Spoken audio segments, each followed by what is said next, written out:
Aylanayın kızım. Uşuğa bilmeyizger uşuğa. Hayrattın kılar. Hayrattın kılar. Nakşı onlar öz borç bizi.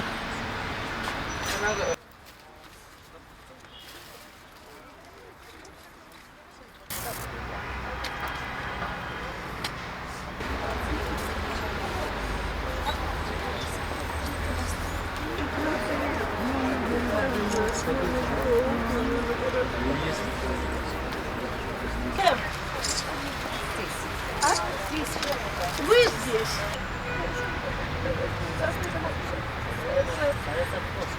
Hem aylanayınlar bilbeyim hazır şul bir tuğandarыбызды. Kantip tosualardı da bilbeyim. Başımda hiç teke yok. Emne kılardı dele bilbeyiz. Akça zinaylı. Emne kılalı. Hem birok geçe günü janağı batkendik şordularız öldüler. Tağışından güyüpçü. Anan hem bugün mınday bolup atar. Anan hem ulan bir nemen üçünde oturuveririz. Şüntükön sayın, baleket bolgon sayın üçünde. Bir deme gerek da, jalpı oylarına oturgan bir nerse gerek da. Bilbeyim emne kılardı. Akılım jetpey turatdı. Emne derim da, hem baykuşlar jerge versek eптеп. Anan jolun kılıp aytarыбыз da, жатқан жери жайылы топурагы торко болсун да, эми кантип эми ошо жакта кандай келет, эмне болот, кайсыл айылга барат, кимге барат. Кыргыздын тукумун улай турган кырчындай жапжаш кыздар. Кыз, эркек демес кыз. Эмнеге кызды кетиресиңер, кыргыздар? Ата энеси да күнөөлүү ушуларга. Эмнеге кыздарыңарды жибересиңер жан бактык деп? Мага акча сал, мени бак деп эмне жөнөтөсүңөр? Айланайын кыргыз, ушуга билбейсиңер ушуга. Биз бүгүн мына жарандык коомдун өкүлдөрү, саясатчылар, жөнөкөй адамдар келип ушу жерге туугандарына көңүл айтып, деги эле өзүбүздүн пикирибизди, өзүбүздүн оюбузду айталы деп келдик эле. Биз үчүн бул кыздар жөнөкөй кыздар эмес. Анткени алар өзүнүн үй бүлөлөрүн багып, өстөрүнө кам көрүп, мамлекетибизге дагы экономикасына чоң жардам берип жаткан мигранттарыбыз. Бүгүн бизде мигранттарыбыз защитасы жок жүрүшөт да, ар кайсы мамлекеттерде. Ушул маселени биз бүгүнкүгө чейин такыр чече албай жүрөбүз. Мамлекетибиз кандайдыр бир кайдыгерлик болгону байкалып атат да. Анткени бул эле кыздар эмес, андан мурун дагы жарандарыбыз күйгөн, өлтүрүлгөн, кырсыкка учураган, бирок ошолорго кам көргөн киши жок да. Биздин элчилерибиз эмне кылып жүрөт? Биздин министрликтер эмне кылып жүрөт? Деги эле өкмөтүбүз кандай иш аткарып атат? Ошол түшүнүксүз да. Мына бүгүн жөнөкөй адамдар ошол жөнүндө айтып чыкты. Москвадагы да бир кыз өзүңөр билгендей аябай ыйлап өкмөт эмне кылып атат? Коррупционерлердин азабынан ушундай кыргыздын кыздары ушу чет мамлекетке барып, акча табыш үчүн курмандыкка чалынып келип атышат. Чоң трагедия болду. Абдан жаман иш болду. Биз буквально түз эфирден кыздарыбыз күйүп атканын көрүп, алар аман калса деп Кудайдан тилеп турдук. Бирок тилекке каршы Россиянын куткаруучулары үлгүргөн жок. Бул трагедия биздин коомдо кыздарыбыздын, аялдарыбыздын ролу канчалык чоң экендигин, алар канчалык оор жүктү көтөрүп жүргөндүгүн дагы бир жолу көргөздү. Үй бүлө тиричилигибизден баштап өлкөнүн экономикасына жүгүн алар көтөрүп келе жатышат. Мектепти бүтүп бүтпөй, чет элге барып иштеп, тапканына кийинбей, ичинбей, сактап, жыйнап, ата энесине, айылда калган балдарына жөнөтүп турушат. Алар өзлөрүнүн үй бүлөсүн эмес, бүтүндөй Кыргызстандын экономикасын колдоп келе жатышкан. Бул трагедия ар бирибиз, ар бир кыргызстандык өзүнүн үй бүлөсүндө болгон трагедияды кабыл алды. Анткени биз түз эфирден гана көрүп турбастан, алардын ой тилегин, алардын абалын түшүндүк. Алардын ою жөнөкөй эле. Кичине акча таап, ата энесине жардам берип, той топур өткөрүп, алардын кубанычын көрсөм, бала чакасына кийим алып, мектепке узатып, мектепке барып кубанып, баа алып келгенин көрсөм, деген кадимки адамдык ой тилек болгон. Көбү турмушка чыга элек жаш кыздар, алар сүйүү күтсөк, жар күтсөк, үй бүлөлүү болсок деп адамдык бакыт теңсешкен. Бирок тилекке каршы алар үчүн бул эч убакта болбойт. Бул тилек ар бирибиздин тилегибиз. Ошондуктан бул трагедияны биз бүтүндөй кыргызстандыктар жакын кабыл алды. Өзүнүн кызы, өзүнүн карындашы өрттөн өткөндөй эле болду. Биз бул трагедиядан сабак алышыбыз керек. Улуттук трагедияга айланды. Бул катардагы кокустук эмес. Өкмөт тиешелүү жыйынтык чыгарып, биздин мигранттардын укугун чет элде коргоп, алардын коопсуздугун камсыз кылгандай реалдуу иш программаларын иштеп чыгыш керек. Бүгүн эми аза күтүү күндөр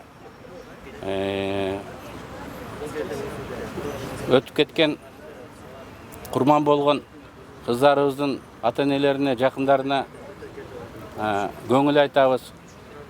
Баарыбыз, бүтүндөй кыргызстандыктар абдан кайгырып атат. Сиздердин кайгыңыздарды тең бөлүшүп турат. Алар бейишке чыксын. Кайрат кылыңыздар. Колдон келсе болот да, жеткирбеген келсе бар иштесек болот. Жер сыпырсак да болот, бирок жок да. Булар эми карагылачы, жаштар экен. Иманы сагат болсун, башка эчтеке айта албайм мен да. Кайтыш болуп кеткен кыздардан жалпы эле ошол биз баягы бага албай аткан өзүбүз бир жакшы мамлекетте жашата албай аткан эркектердин атынан мен кечирим сурайм, терең кайгыруу менен кечирим сурайм. Менин оюмча биз ушул окуядан кийин эсибизге келишибиз керек, ойгонушубуз керек. Кыргыздар чынында эле кайда баратабыз деп өзүбүзгө суроо салып, бири-бирибиз менен эмес, биз өзүбүздүн келечегибиз үчүн ойлонушубуз керек. Все вопросы решаются. Президент дал все соответствующие поручения. Премьер-министр сейчас вот только провел совещание. Сформирована группа. Мы сегодня вот буквально через пару часов вылетаем в Москву. Все вопросы финансирования, все вопросы, они решены. Сейчас нам важно решить процедурные вопросы и ускорить решение вопросов по доставке тел сюда, в Кыргызстан. У меня еще раз убедительная просьба. Давайте не будем переводить все в политическую плоскость. Это большая трагедия. Бүгін расмий түрдө күнүгө бир кыргыз өлүп атат, чет мамлекетте расмий түрдө күнүгө бир кыргыз. Канчасы кул болуп жүргөнүн эч ким билбейт. Мен өзүм да 5 жыл мигрант болуп келгем. Мен иним да мигрант болуп келген 10 жыл. Кандай жашоодо экенин баарыбыз билебиз. Биз эч кандай талапты койбойбуз. Биз болгону суранат элек. Оюн шооңарды токтотсоңор, бийлик. Той топуруңарды, оюнуңарды токтотсоңор. 3 күнгө желегибизди түшүрүп 3 күнгө жок дегенде аза күтүүнү өткүзсөңөр. Ey çoğunuz boldu. 3 күн аза күтүү күнүн өткүзгүлө. Болгону ошону суранабыз. Kim kalırsa çıkıp söyleyip. Al bizdin karındaşlar. Çin'den aytkanda mınday nerseler bizdin qoğum üçün, bizdin ülke üçün Çin'den aytkanda bir yolu tap degende tragediya olur. Barıvası ilap sıktap, şüntüp kaygırabız. Bir ay ötpey barın unutabız. Buna yarım yıl murun, bir yıl bolğon bolurdu, arttın oylop, istep, oşolordun barın atıştırıcıvat etken kim var aytpaçı? Hiç kim yok. Biz hazır referandum, konstitusiya. Mınaki 17 kız. Alar jap-jap küçük söynerseler, ayılından da çıkan emes alışka. Bişkekti de görmüşü mümkün. Neme geletip. Men düşünbeyim. Mağa düşündürdü aytkaçı. Biz emin için yepke girdik. Birinci повод, birinci faktörde pozitif degende ne devayt dele bizim memleket, bizim жетекчилер. Я вообще не в оппозиции, я не политик. Пожалуйста, не пытайтесь потом говорить, что я чье-то, кого-то, прочее. Я просто средний гражданин своей страны, неравнодушный. И я спрашиваю вас, от которых все это зависит. Потому что моя судьба тоже зависит от вас. У меня родня, которая тоже в Москве. И я хочу вас спросить, если нашим бедным соплеменникам, согражданам нету никакого облегчения, правда же? Зачем мы сюда вступили? Ведь был резонный вопрос. Извините меня, у меня такое часто ощущение, что зачастую бүт кыргызкому мамлекетибиз, я имею в виду чоңдорубуз, биз өзүбүз, в том числе я, да, мы имитируем жизнь, мы имитируем деятельность. Иногда такое ощущение, мы что-то делаем только для того, чтобы не сказали, что мы ничего не делаем. Бизде ушул мигранттардын укугун коргогон, бир гана укугун коргогон эмес, ушул проблемалардын алдын алган бир орган жок болуп атат. Миграция кызматы абдан чабал иштеп атат. Алар деген ушул мигранттардын үнү болуш керек. Алар каерде иштеп атат, кантип иштеп атат, кандай шартта иштеп атат. Мындан жаман шартта иштеген мигранттарыбыз болуп турат. Аларга барып алдын ала сүйлөшүп, Орусиянын федералдык миграция кызматына эскертип, мондай шартта биздин мигранттар иштеп атат. Биз ушулардын шартын оңдошубуз керек. Бул деген техникалык коопсуздук талаптарына жооп бербейт. Мындан өрт чыгышы мүмкүн. Жүздөгөн, керек болсо миңдеген адамдарыбыз өлүшү мүмкүн деп эскертип турган ушул өкмөттүн иши абдан чабал болуп атат. Ушул жагын эске алыш керек. Бул окуя бүтүндөй өкмөткө коңгуроо болуш керек. Мына 17 адам каза болду. Мына 17 адам керек болсо бир адамдын коопсуздугуна дагы барып, биздин миграция кызматы ошол жакта текшериш керек. Кандай шартта жашап атат? Иш берүүчүнүн укугу, эмгек укугу кандай? Биз тескерисинче ушул мигранттардан түшкөн акчанын жылына мынча пайызга көбөйдү, которулган акча мынча пайызга көбөйдү деп, анын артында канчалаган өлүм, анын артында канчалаган ый бар экенин санабай туруп эле ушул манча акча которду деп биз эң негизги басымды ошого коюп алганбыз да. И спецсбор Ту-154 полетит вот 16:00 сегодня вылетает в Москву. Сейчас по линии других госорганов, в том числе и правительства, по линии правительства, по линии Генеральной прокуратуры проводится работа с тем, чтобы российская сторона могла попросить российскую сторону быстрее провести процедуры, с тем, чтобы можно было бы доставить тела на родную землю. Биздин жарандар ушинтип башка өлкөлөрдө тентип жүрсө, биз эчтеке кыла албай жүрсөк, бул биздин күнөө. Биздин балдарыбыз бир жакта иштеп, алардын укуктары тебеленип жүрсө, бул биздин күнөөбүз. Ошондуктан ушу жерде политика кылбай эле, жөн эле көңүл айтып, жөн эле кайгырып, туугандарына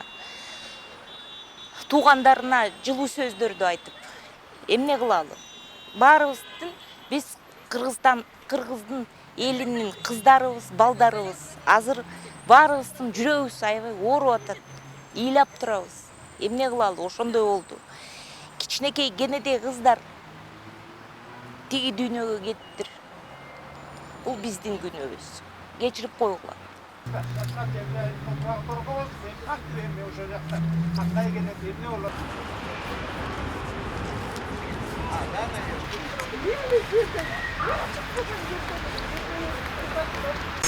Thank you.